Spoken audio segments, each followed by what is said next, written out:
Welcome back to the Teletran 1 files. This week we continue our Transformers Prime recap.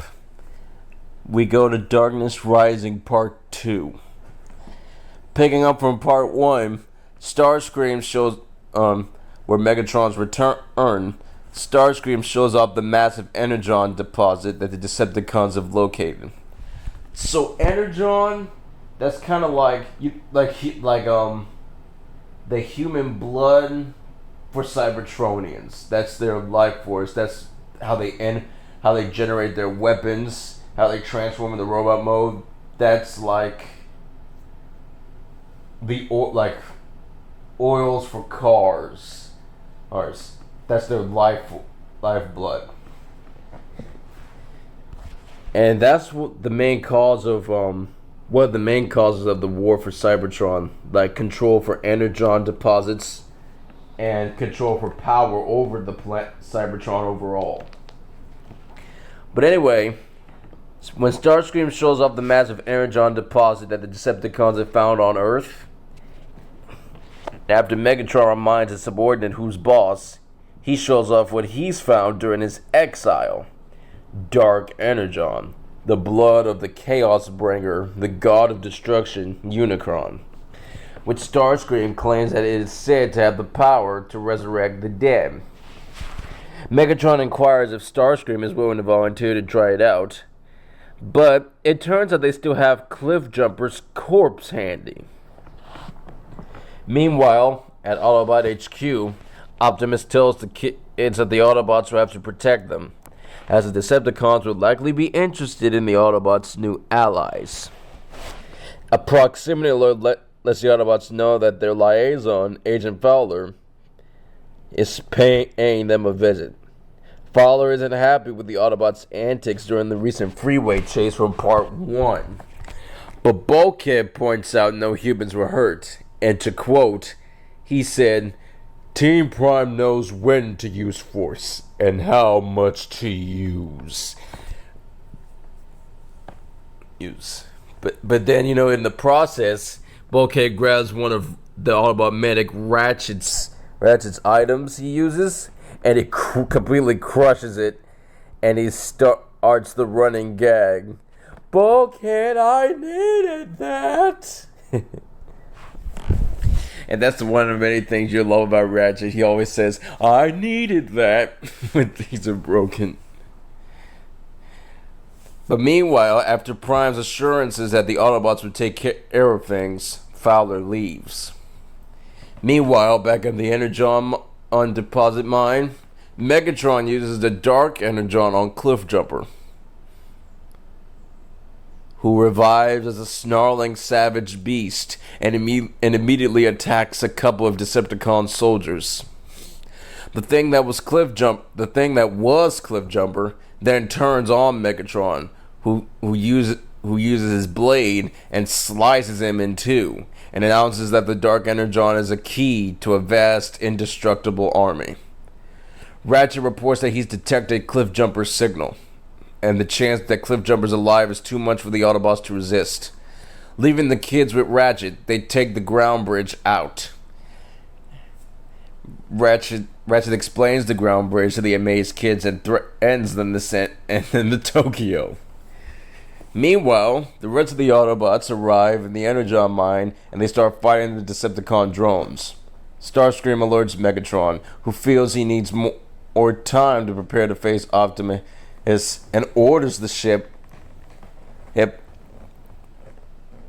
made ready for departure. He also orders Starscream to blow up the mine. As the battle rages, RC spots Cliffjumper.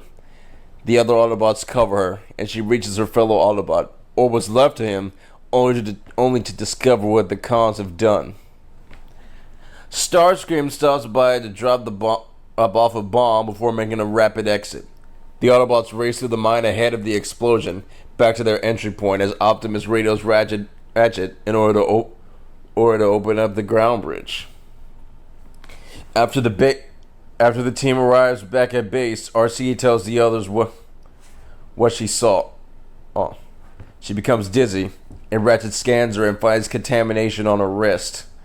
While RC goes and gets cleaned up, the kids explain to Optimus that they really need to get home, or their relatives will send the cops looking for them.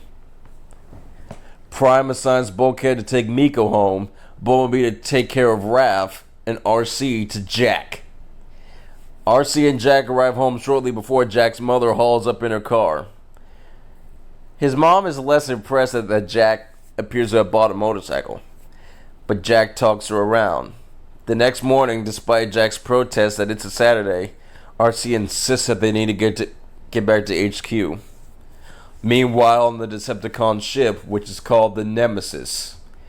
But to all all my listeners who remember playing War for Cybertron, spoiler alert, the Decepticon is really a living Cybertronian called Trypticon, and he can transform into the Decepticon warship.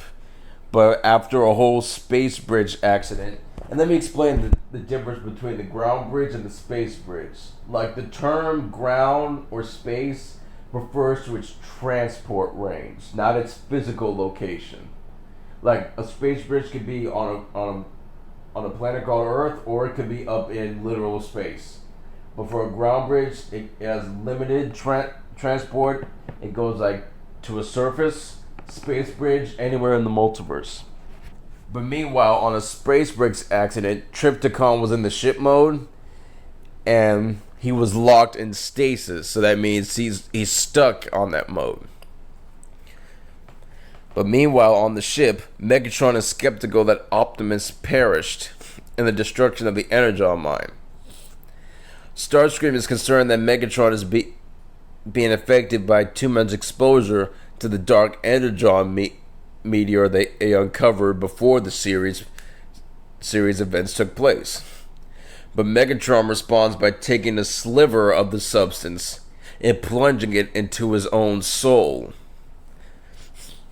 Ratchet's analysis of the dark Energon sample he retrieved from RC is incomplete due to his lack of the necessary technology. As he moves the sample to another part of the lab, some of it drips onto the manipulator arm Bulkhead broke earlier. Unseen by Ratchet, the arm twitches into life, turning into a one-eyed spider-like creature. And before I close out, that's the thing about Dark Energon. It revives anything living, the dead or inanimate.